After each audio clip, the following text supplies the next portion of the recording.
Okay, so this is Mike Merlin Means of Merlin Public Media, and tonight we have another installation of Events Talk.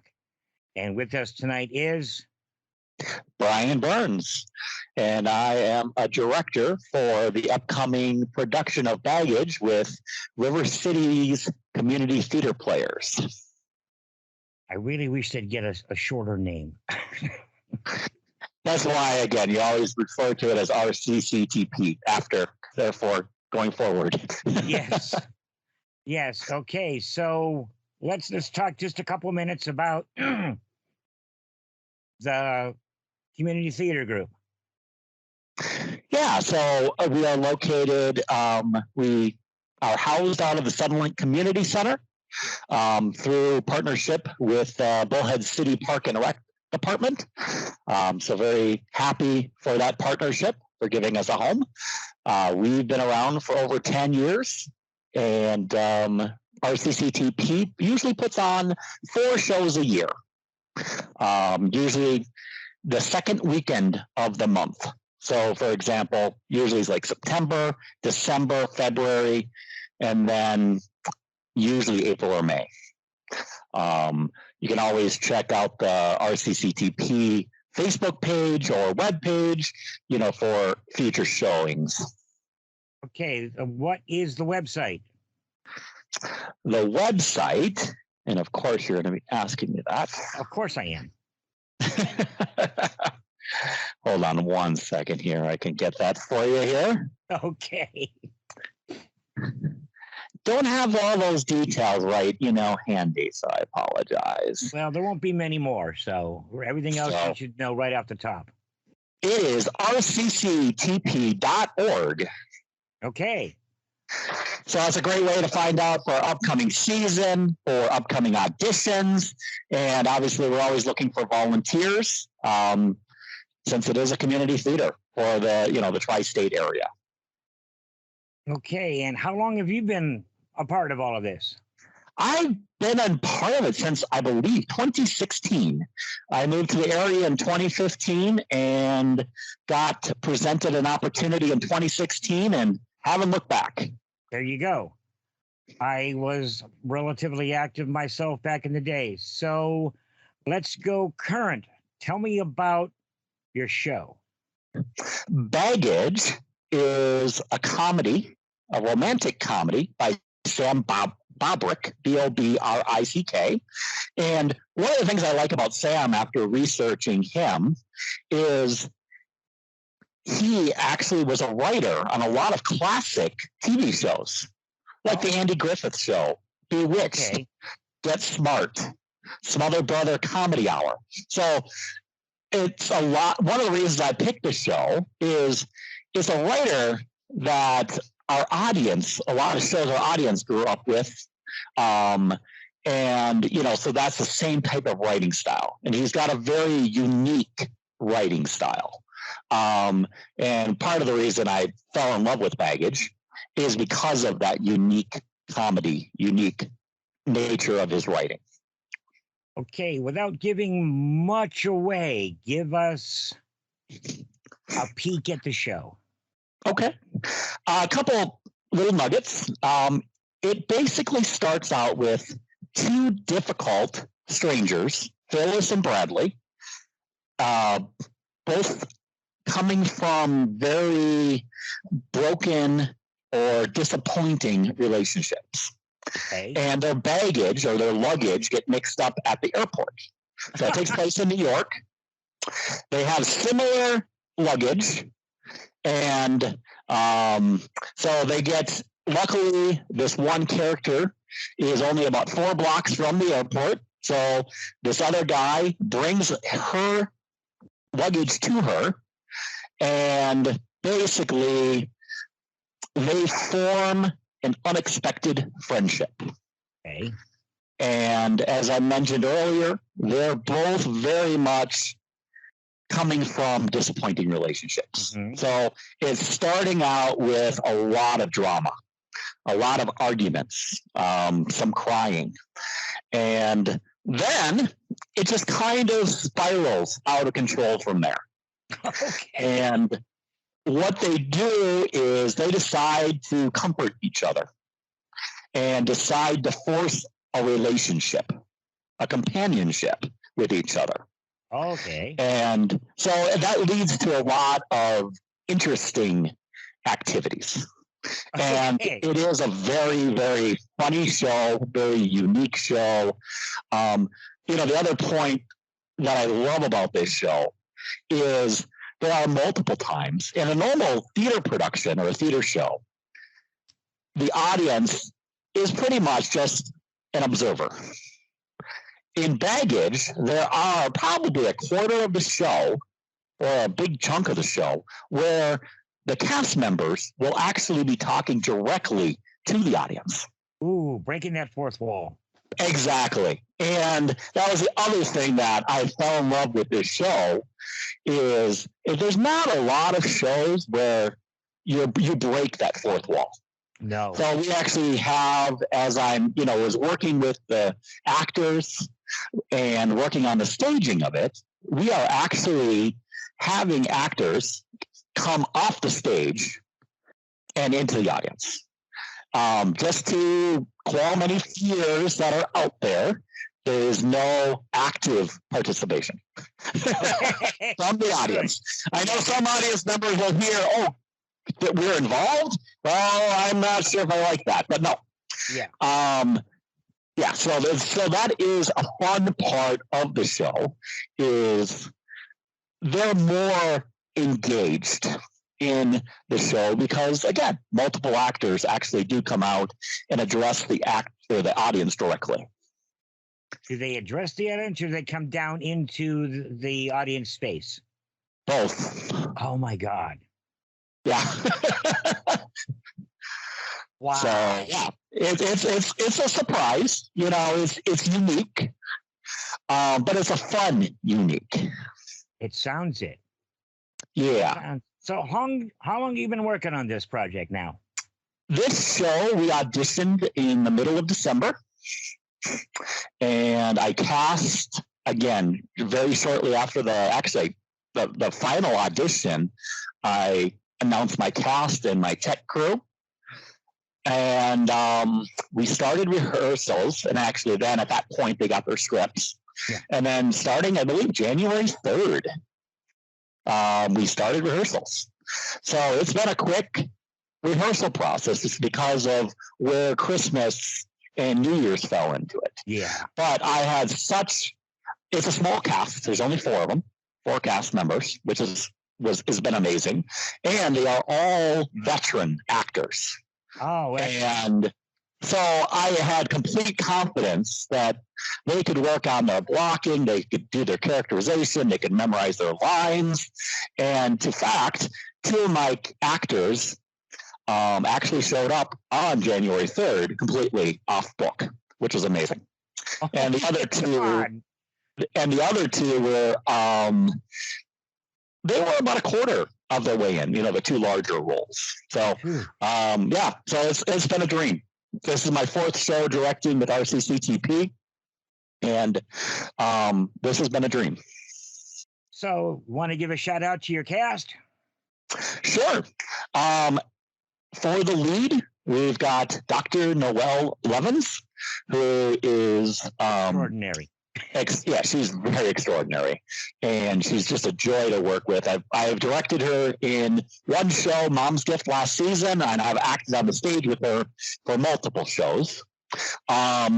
Playing her opposite is Michael Stone or Mike Stone. Yeah, and once again, he's amazing. And a veteran, quite a veteran. Yes, and again, who can go wrong with the name Mike?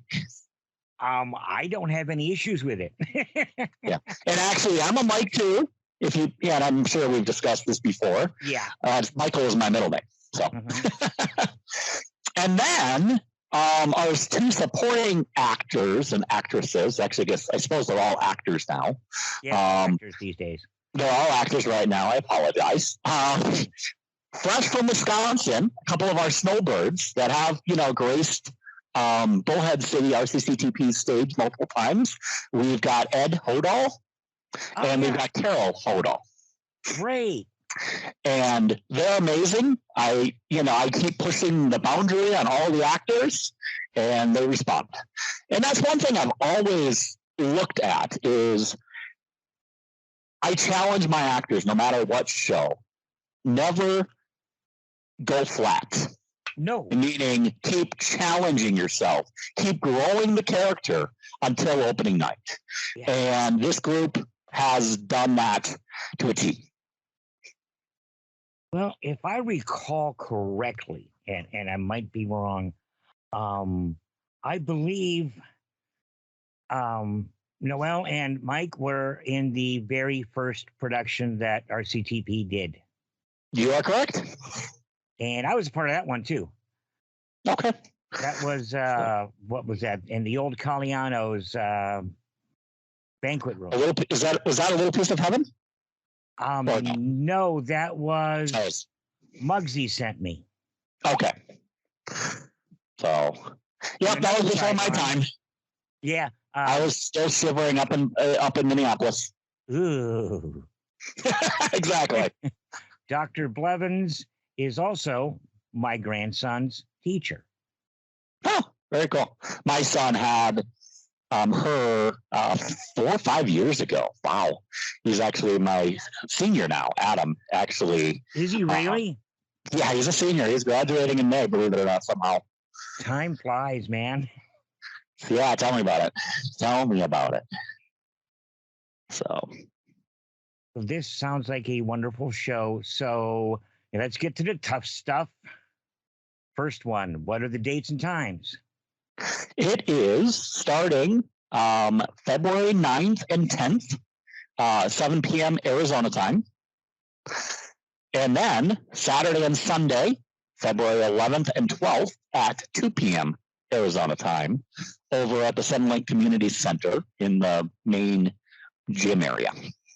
And what's it going to cost us to get in the door? I believe that's $15. And is there a student discount? Let's see here. Let me look up those details here before I quote you wrong information here. Let's see what I got here. Students are $5. Okay. So K through 12 are $5. Yeah. Brian, my grandson, wants to go see his teacher act because I've told him how wonderful she is. So we will probably show up I don't do matinees. I just don't do matinees. But we'll probably show up one night and, see everyone. Let's go on to my favorite part. Pardon me? They won't be disappointed. Again, Noel, as always, is superb.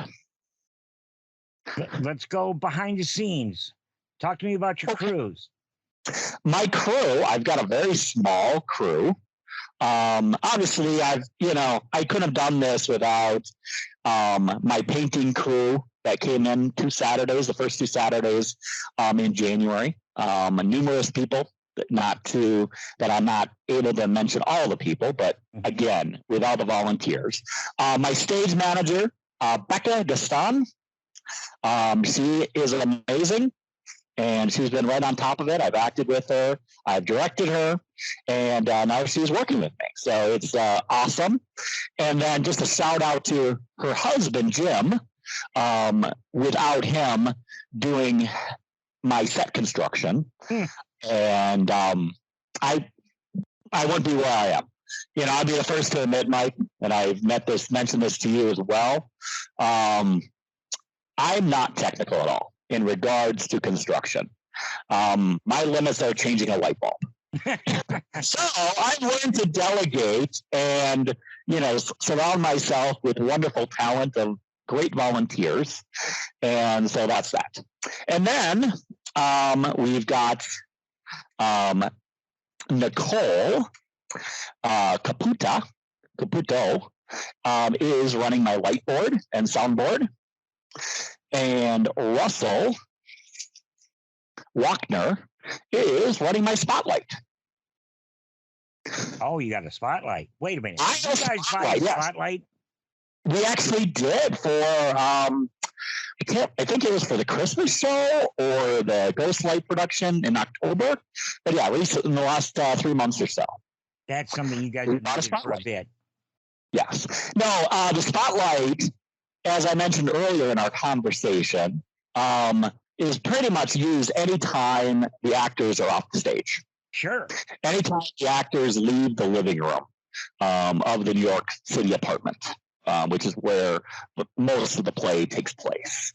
I've got a platform in front of the stage for that purpose. Mm-hmm. And since I've got characters, so especially one character does a lot of wandering through the audience, and that's what the spotlight. So this sounds like an absolutely wonderful production, breaking the fourth wall, intermingling with the audience, but not interacting. People, don't get scared. Yeah. And I watched Nicole become an exceptional audio engineer for the stage. I just wanted to give a shout out to her. And I'm excited. Russell's joined the rehearsal process last week to kind of learn the show. And Nicole is going to make it to all the rehearsals this upcoming week, starting tomorrow, again, to learn the show. You know, I think it's key that our tech crew, that they get absorbed into the show, learn the lines, learn the actors prior to Tech Week. Absolutely. So it can be smooth. Because I know when I stage managed in the past, that was key. Or when I ran the whiteboards in the past, when I just got thrown into Tech Week, it was a nightmare. But if I got into, at least especially the last week or two of rehearsals, then I could kind of soak it in more and felt more confident during Tech Week. So that's my goal. It also gives you an opportunity as a techie, and I know some people don't like the phrase, but tough, I do, to not get caught up in the show, because a good comedy will detract you from your cues. It really will. It does. Yeah. It really does. And, and that's one thing I've learned, since my time here in 2016 is just like with any audience, every night, every performance, the audience is different. Oh, yeah. And that's what I'm telling my cast is you're probably going to get laughter for almost every line of the show, but just not every night. Yeah. The audience interprets it different, which is kind of the fun of it all. It is fun with the comedy. And it's also the challenge because, as an actor, as a director, pace is important. Because I've always learned, you got to keep the show going. You got to keep the audience engaged. But then, on the other hand, you got to let the audience laugh. Mm-hmm. So it's walking that fine line of listening and moving the show forward and stopping when that, to allow them to laugh so they will laugh. That's a skill. And I've seen many actors, flub it is a good word. They just, they miss it and they start their line and it's another just ridiculously funny line and it gets missed. Yes. So again, that's another thing I'm looking forward to watching this crew of actors, this group of actors is they're all veterans of the stage. So they should be able to hopefully read the audience. They should. And let them laugh, let them entertain. So. And I'm going to just kind of like wax nostalgic a little bit. Like I've done a number of shows with RCCTP, but my all-time favorite, Noelle was the lead back in the day, Waiting for MacArthur. Sure. Toughest light show I ever did for you guys. It was just constant go. And I loved it. And I mean, the show was her, basically. And she had veterans that had to leave, not because the show was bad, but because the emotion was too strong and they had to step away. You're right. All right. I've heard a lot of good things about that show. So it remains my favorite to this day and probably will be. But yes, you've got a spectacular cast, got an amazing crew. I've worked with projects with you directing, and you're a fine director. And, I don't say that to a lot of people. Thank you. I don't. But see, you see, having been an actor, you see what goes on the stage. And like you said, don't, you're not a techie, not really. Right. But you understand how it works and you let them do their thing. And that's it. I mean, you got to bring everybody together, make them one unit, put them out there, and just wait for that first laugh. Yeah. And I think, and there's a couple pieces too that I think are important, since they're all volunteers, is making them feel appreciated. Because it is a lot of work. So I try to go out of my way, and I fully mean it every time I say thank you. To a volunteer that helped paint the flats, or on this upcoming Sunday when we're setting up, I will make sure I'm telling people thank you, because I know what it's like. I've got 2 kids. I've got, I work 40, 50, 60 hours during the week. And then the other thing too, where I draw my theatrical background is I took, I was fairly close to a theater minor in college. So I took a lot of acting and directing and theater history classes. So I'm able to pull from that as well. And being an actor, I know what it's like, for the people that I'm directing, which I think is key, knowing when to push, when to pull, when to relax, and try to make it fun. Well, and you go back to that word volunteer. If it isn't fun, if you don't get something back, you're not going to do it. Exactly. And I mean, geez, you guys have been around for a long time. I watched a number of startup community theater projects come up, not do a show, fail, disappear, get forgotten. And, I volunteered for a couple of them. When you guys started, I stepped in, and I worked for a while, and I had an issue with the early director of theater, and we won't go into that, but I left for a while. After she left, I came back, I did some stuff, and my health doesn't let me do this now, but all things being equal, like I said, we will be there. My grandson wants to see the show because my teacher's an actor. No, she's not an actor. She's probably the best actor in this town.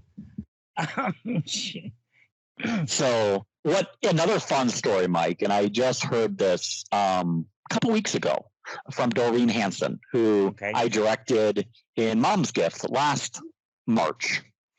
And she was the lead in Mom's Gift.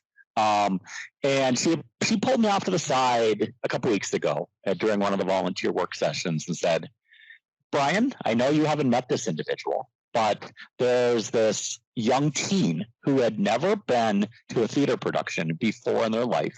They saw Mom's Gift at RCCTP, and she fell in love with theater. And here's the cool part, Mike. And I haven't read it, but Doreen has read it, and she loves it. This teen wrote herself a sequel to Mom's Gift. Oh. And she wants to do it only if obviously Doreen, is in it and I'm directing it. But isn't that super cool? A teenager, and Doreen says the play is incredible, especially again from someone so young.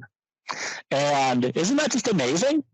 And it's for both that young person and you guys. I mean, to see your script on the stage And then from the other point of view, to produce an original script. Right. So we'll see if that happens. We'll see if that happens. Love it. Oh, I would too. And I told Doreen, hey, I'm very much open to it. So yeah. So stay tuned. Maybe there will be a mom's gift too coming out. Wow. So let's go back to details, and then we're gonna wrap this up here so I can find my O2. The name of the show is Baggage, starring Dr. Noel Blevins, Mike Stone, Carol Hodal, and Ed Hodal. And when are you going on the stage? We open up Thursday, February 9th, and Friday, February 10th at 7 p.m. Arizona time. And then we do 2 matinees on Saturday and Sunday, the 11th and 12th at 2 p.m. Arizona time. Where at? At Sunlink Community Center at 2380 Sunlink Way. And this is great. I'm looking forward to seeing this. I have been basically, I knew you were directing. I did not know that Noel was a part of the production until just a couple of weeks ago. I'm looking forward to this whole thing, man. I will see you one of those nights. Excellent. So just a couple quick things just to finish off, just Sure. Put an exclamation point on this is, to let the fans know out there, it's a quirky comedy about companionship and love, which since it's right around Valentine's Day is perfect. Yeah. My advice and the meaning of the story is keep your eyes open and your heart open because you never know where you'll find love. And my last line is expect the unexpected. So that's always fun in a comedy. And on our poster, it says Baggage, a mismatched comedy of romance. So get your tickets at rcctp.org or at the door. And $15 adults, K through 12, $5. That is correct. Alrighty, man. Good talking to you, Brian. Excellent. Thank you for your time, Mike. Okay. Good night. Good night.